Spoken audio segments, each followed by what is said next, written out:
High, কি অবস্থা সবার? আশা করি সবাই ভালো আছো। আজকে আমার গন্তব্য হলো তুরস্কের ট্যুরিস্ট ক্যাপিটাল যেটাকে বলা হয়, সেটা হলো আন্তালিয়াতে। সকাল 12:45-এ আমার ফ্লাইট ছিল এবং ফ্লাইট নির্ধারিত সময়ে ছেড়েছি, এবং আমি যে সময় গিয়েছিলাম সে সময় ছিল রামাদানের সময়। এবং সেখানে নামার পরে আমার কাছে হয়তো মনে হয়েছিল যে যেহেতু তুরস্ক অনেক টুরিস্টিক প্লেস, তো এখানে মনে হয় ইমিগ্রেশন অনেক বেশি সময় লাগবে। কিন্তু আমরা যখন ইমিগ্রেশনে গেলাম 15 সেকেন্ডে আপনার ইমিগ্রেশন কমপ্লিট হয়ে গেছে। মানে এত দ্রুত ওরা কাজ করতেছিল।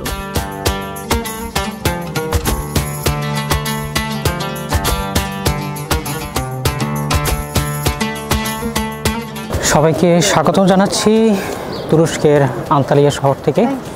আমরা এখন আন্তালিয়ার ওল্ড টাউনে আসছি। ওল্ড টাউনের ভাইবটা অনেকটা আমাদের ঢাকার মতোই।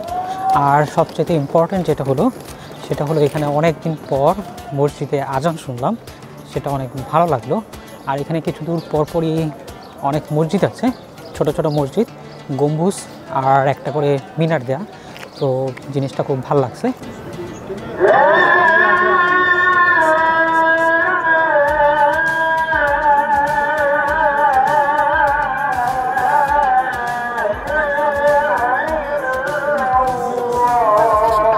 আন্তালিয়া শহরটা হলো সাগর পাহাড়ের সংমিশ্রণ। সামনেই অনেক উঁচু সব পাহাড়, সেই পাহাড়ের উপরে আবার স্নো জমে আছে।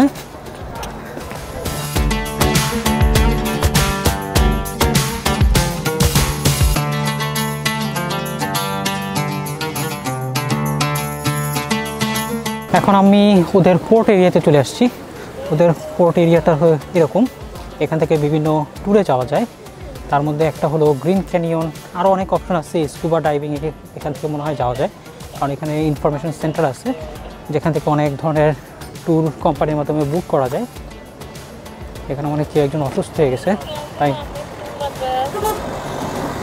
পুলিশ আসলো। যাই হোক, এই এরিয়াটা বেশ ভালোই লাগতেছিল।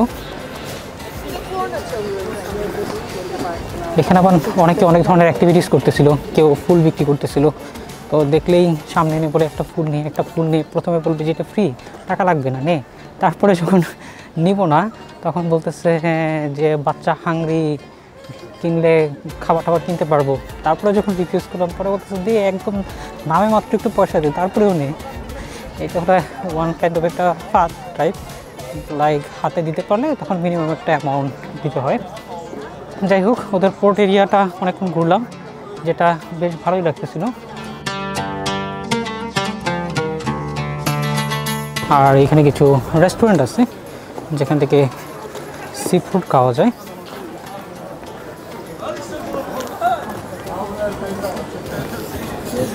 আর ওই হলো সেই আইসক্রিম, যেখানে ডান্স করতে করতে নানানভাবে এখান থেকে আইসক্রিম খেতে হয়।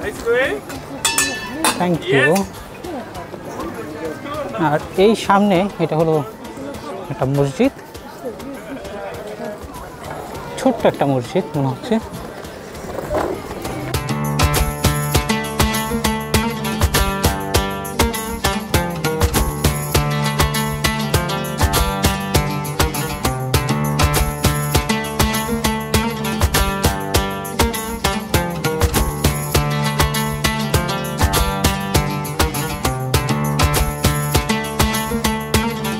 আন্তালিয়ার পোর্ট এরিয়াটা দেখা শেষ করে আমরা চলে গিয়েছিলাম একটা গেট দেখার জন্য, যেটা 130 খ্রিস্টাব্দে রোমান সাম্রাজ্যের সময় নির্মাণ করা হয়েছিল। এই গেটটাকে বলা হয় হাদ্রিয়ানস গেট। অ্যাকচুয়ালি 130 খ্রিস্টাব্দে, মানে সেই সময়ের রোমান সাম্রাজ্যের রাজা ছিলেন হাদ্রিয়ান, এবং সে এখানে ঘুরতে এসেছিলেন। তার নাম অনুসারেই আসলে এই গেটটার নামকরণ করা হয়। এবং সেই সময় যেহেতু অনেক বছর আগের একটা শহর, এবং সেই সময়ে এই শহরটা খুব ছোট ছিল, তখন এই গেটটা এবং এর পাশে যে ওয়ালটা ছিল তখন এটা এই শহরটাকে রক্ষা করত। এখন এই গেটটা দিয়ে আপনি অপর পাশে চলে গেলে আপনি ওদের ওল্ড টাউনে চলে যাবেন, এবং আরেক পাশে চলে আসলে আপনি নিউ টাউনে চলে আসবেন।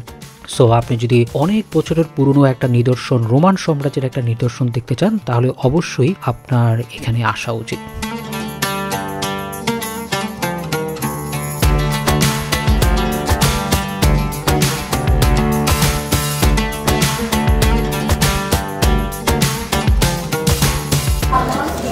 Aldi. $5 million for the videos. ওকে।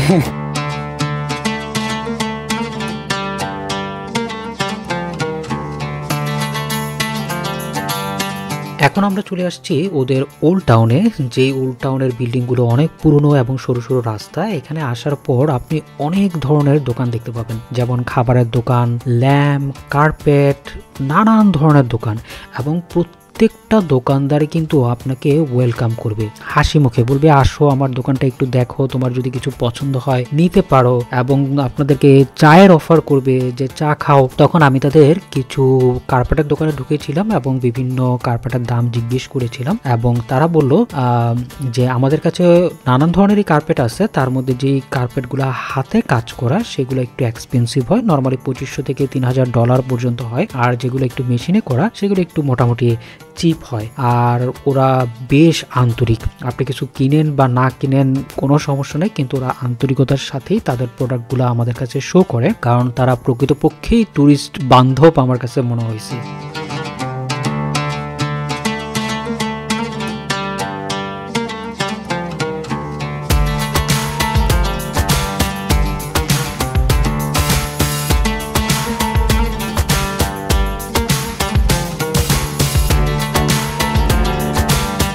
আশা করি আমার ভিডিওটা আপনাদের ভালো লাগছে। আমার ভিডিওটা যদি আপনাদের ভালো লেগে থাকে তাহলে অবশ্যই লাইক, কমেন্ট এবং সাবস্ক্রাইব করে পাশে থাকবেন। পরবর্তীতে আবার অন্য কোনো দেশে নতুন কোনো ভিডিও নিয়ে চলে আসব। ততদিন পর্যন্ত সবাই ভালো থাকুন। আল্লাহ হাফেজ।